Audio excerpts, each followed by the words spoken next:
D'après, on reste du côté de la vilaine, seule la mort attend la vilaine, c'est le titre qui est sorti chez Cotoon, c'est leur deuxième série sous ce label, puisqu'évidemment c'est la grande maison qui a Kurokawa également, c'est chez Editis. Cotoon qui nous avait déjà proposé Let's Play il y a quelques temps, puisqu'ils vont adapter en papier uniquement des titres de Webtoon, et cela peu importe leur origine. Je vous rappelle que Let's Play est un titre plutôt américain, si je ne me trompe pas de pays. Seule la mort attend la vilaine, par contre là on est totalement dans du produit coréen avec un concept établi depuis déjà un petit moment, les fameuses vilainesses comme on les appelle.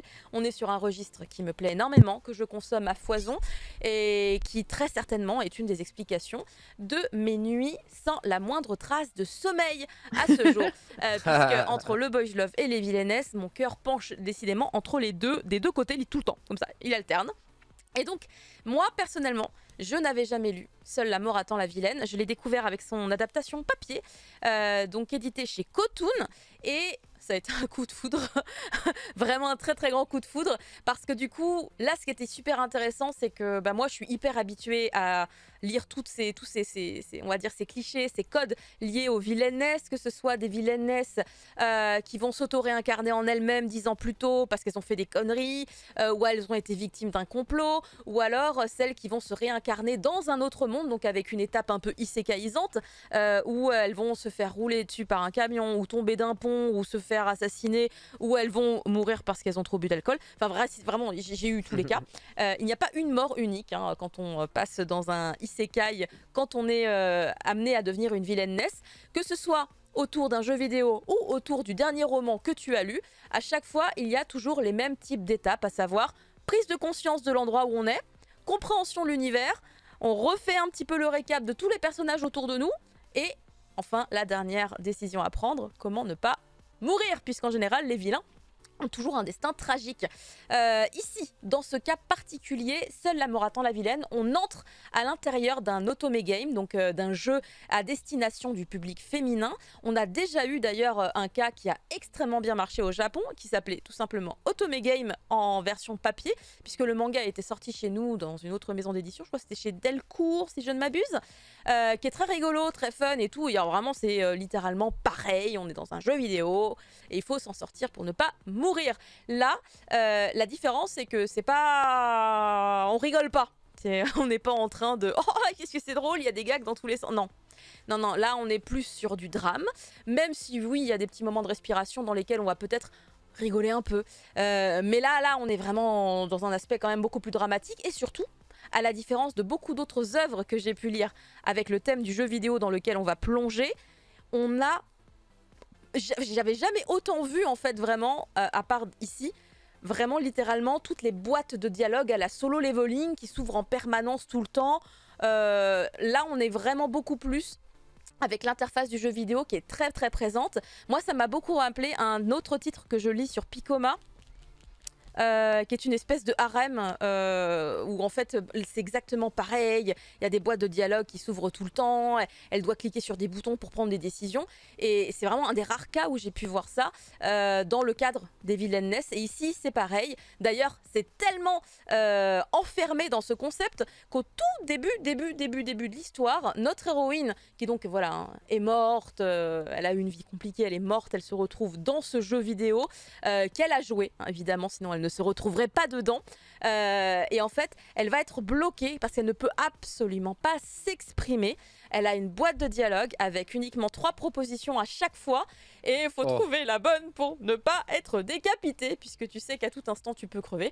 Et donc ça c'est très très dur au début, parce que même nous on se sent vachement anxieux par rapport à ça.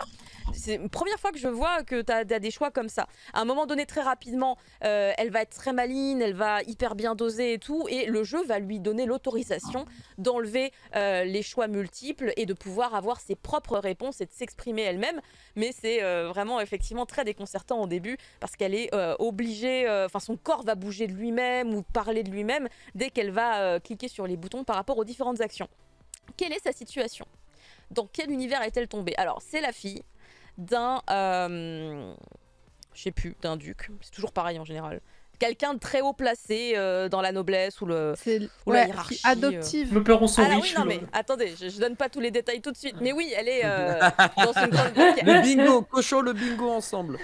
Elle est dans... Enfin, c'est toujours pareil, hein, elle est dans une famille extrêmement puissante qui, en fait, a un secret. Et le secret, c'est que la fille de la famille, hein, il y a 2 fils, et la fille de la famille, elle, en fait, elle a disparu il y a très longtemps. Et cette jeune femme que vous voyez là sur la couverture, bah, en fait, quand elle était gamine, le père de famille, là, il l'a trouvée, il a fait « Elle ressemble trop à ma gamine qui a disparu, on va la récupérer, et puis tu vas la remplacer, hein, il faut pas que les gens sachent qu'elle a disparu. » Tu fais « Ok !» Très bien, c'est un concept. Sauf qu'en grandissant, bah, petit à petit, ses caractéristiques physiques changent un petit peu. Elle n'a pas tout à fait la même couleur de cheveux finalement qu'avait la jeune fille disparue. Et en fait, elle va vivre pendant des années et des années un calvaire sans nom. Parce qu'elle va être extrêmement maltraitée par tous les serviteurs de la maison. Ses 2 frères, n'en parlons pas, sont ignobles. Scandaleux.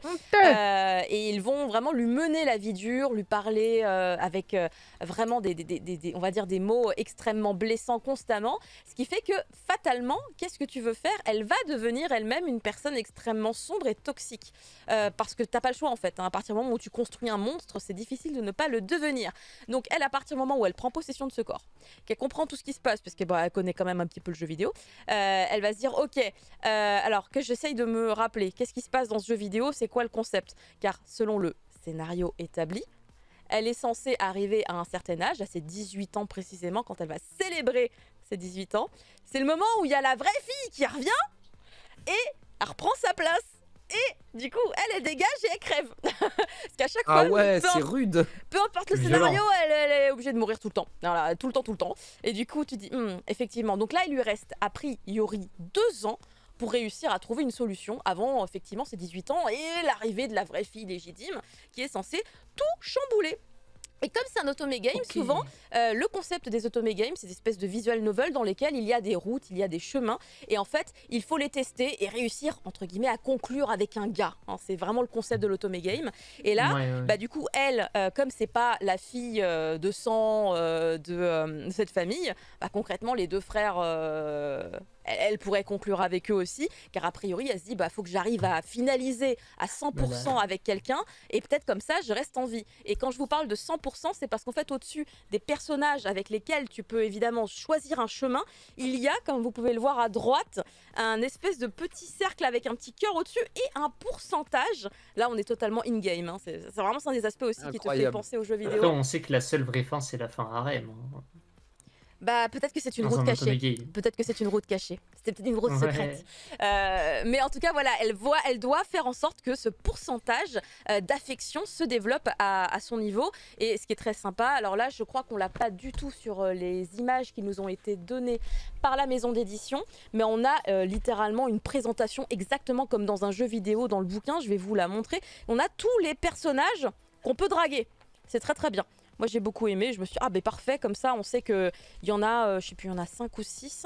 Je crois qu'il y en a 5. Et elle va devoir choisir parmi tous les persos lequel serait le plus à même d'éventuellement être le gars qui lui permettra de s'en sortir, parce que c'est très compliqué.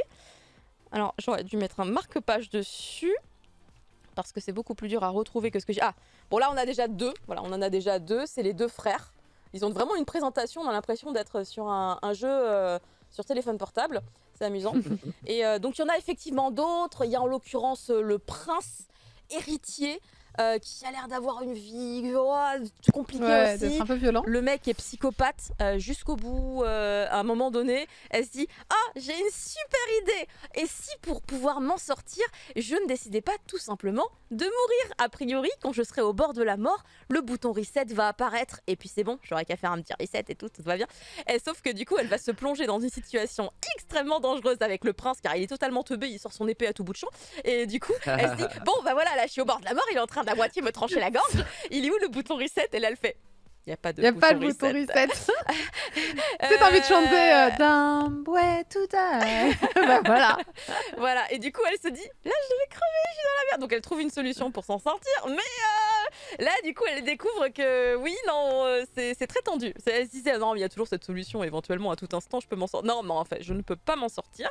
On va donc découvrir le développement de la relation de cette jeune femme qui, petit à petit aussi, on va dire, reprend un peu ses marques parce qu'elle était vraiment traitée, c'était Princesse Sarah, mais en pire, tu vois, vraiment, c'était une catastrophe. Donc petit à petit, elle commence à réexpliquer, non mais voilà, je suis quand même aujourd'hui la fille de machin bidule, vous me devez le respect, si vous n'êtes pas capable de faire ça, mais en fait vous allez dégager, parce qu'en fait je suis quand même quelqu'un d'important, donc si je vous dis que vous dégagez, vous dégagez. Et donc elle commence petit à petit à se faire respecter, et quelque part ça va un petit peu mieux dans sa vie, et elle va rencontrer les fameux autres personnages avec lesquels elle peut éventuellement développer des relations et donc réussir à ne pas crever au final.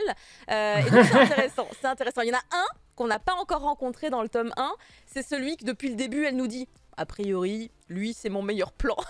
Tu fais ok. Il faut savoir que quand elle était vivante, il y a quand même pas mal de pages au tout début, hein, quand on voit sa vie, comment elle était avant et tout. D'ailleurs, elle a une vie très similaire quelque part. Il y a des points communs entre sa vie d'avant et sa vie dans ce jeu vidéo. Comme par exemple le fait que elle avait aussi deux frères, enfin deux demi-frères en l'occurrence, parce que son père, c'est une enfant illégitime, elle, et du coup son père l'a récupérée. Donc il y a vraiment quelques points qu'elle peut reconnaître en tout cas dans les personnages. Mais quand elle jouait aux jeux vidéo, il y avait deux modes de jeu. Il y avait le premier mode de jeu qui est le mode normal, qui est le mode où en fait tu joues pas la vilaine, tu joues l'héroïne qui arrive donc à ses 18 ans dans la fête d'anniversaire de ce personnage méchant et elle va prendre sa place et choper tous les mecs, ok. Ça c'était le mode normal et du coup elle s'est dit ah je veux trop la fin cachée machin bidule, je vais jouer le mode hardcore et le mode hardcore c'est de jouer la vilaine donc elle connaissait un petit peu l'histoire de la vilaine, puisqu'elle avait déjà testé tous les chemins possibles et à aucun moment, elle je sais plus, des dizaines et des dizaines d'essais, elle mourait tout le temps. Donc elle n'a pas un seul scénario validé sur lequel elle peut vivre, ce qui rajoute du coup voilà du challenge au final là-dessus. C'est une série qui est encore actuellement en cours sur la plateforme Dailytoon, hein, s'il y a des gens qui veulent aller tester le webtoon également, n'hésitez pas, il faut acheter des coins hein, par contre, sinon vous avez ce premier volume ici qui regroupe 18 épisodes du webtoon en deux très très grands chapitres, donc c'est plutôt hyper bien mis en page, moi je suis très très fan. Quand je vous parlais du prince tout à l'heure, quand même je vous le montre, hein, le prince héritier, putain il est BG. Tranchez-moi la gorge s'il vous plaît. Il est beau, hein, le manga est magnifique. Le manga est très beau, les dessins sont vraiment sublimes. Très très chouette. Je trouve qu'on est sur un titre vraiment de qualité à ce niveau-là parce que c'est vraiment... C'est un de mes favoris du style webtoon, c'est clairement un de mes très grands favoris. Déjà pour le personnage de l'héroïne, elle est cool quoi. Elle est très très cool. Non, elle est bien, elle est réfléchie, elle a une bonne stratégie. C'est cool d'avoir des personnages très stratégique, quand même. qui sont ouais, c'est cool d'avoir des personnages qui sont quand même assez intelligents, qui vont pas, tu vois, juste craquer, qui vont essayer de chercher les différentes possibilités. Moi j'aime bien les retournements de situation, genre même le majordome de la baraque qui vraiment il méprise l'héroïne. Au bout d'un moment, elle le remet à sa place. Le mec, il arrive derrière, c'est il se couche, t'es 45 d'Ogeza, roulette, tout ça. C'est incroyable. Moi, j'aimerais bien dominer les gens comme ça, mais je ne connais pas le secret. C'est dommage. Et donc, c'est en plus, à mon sens, hein, vraiment un portage sur papier qui est très réussi parce que le papier est plutôt beau, la couverture est très jolie, c'est agréable, je trouve, en plus en termes de prise en main. Donc, vraiment, il n'y a que des qualités si vous êtes intéressé par ce type de narration, ce type d'univers. Regardez le petit vernis sélectif comme il est mignon ici, il est très joli. Et il y a normalement plein d'autres titres à venir également chez Cotoon, hein. Ils nous réservent des surprises pour l'année 2023, mais ça clairement purée, gros oui. Merci beaucoup de nous proposer cette série, je l'avais jamais testée parce que je suis un peu moins sur Dailytoon en ce moment dans ma vie, donc je n'avais pas testé, mais des vilainesses, on est consommé beaucoup et j'en consomme encore énormément actuellement. Je résiste énormément à l'idée de lire en coin et ensuite d'acheter. Je l'ai dit hier pour un autre titre. J'ai dit ouais, c'est super, je vais tout acheter, tu vois, ça va être cool. J'aimerais bien ne pas avoir à le faire à chaque fois, s'il vous plaît. Mais c'est vrai que c'est excellente qualité de webtoon celui-là, hein. Vraiment. Impressionnant. Totalement, vraiment, c'est grandement validé de mon côté. On change d'univers. Hein. Moi, j'ai parlé d'un isekai littéralement, mais cette fois-ci, avec prof isekai, eh ben, ça sera pas un isekai. Ça va, Isekai. On va parler de Designs de Daisuke Igarashi.